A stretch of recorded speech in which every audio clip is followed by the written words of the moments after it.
habang kasama nyo pa ang magulang nyo. Give the best time you can offer to your parent. Whether it is your mother or father, bigay mo na yung pinakamagandang oras na maibibigay mo sa kanila. At sa lahat po ng mga anak, give the best life you can offer to your parent.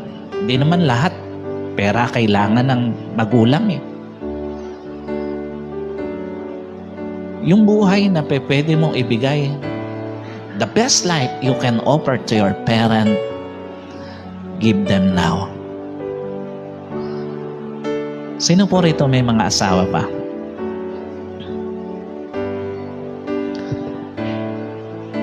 Sa inyo pong mga asawa, give the best time you can offer to your spouse.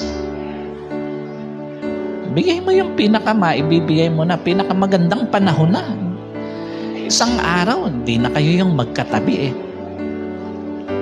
And give the best life you can offer to your spouse. Since siya naman yung binigay ng Panginoon sa'yo, bigay mo na yung pinakamagandang buhay na maibibigay mo sa binigay sa'yo ng Panginoon na kabiyak.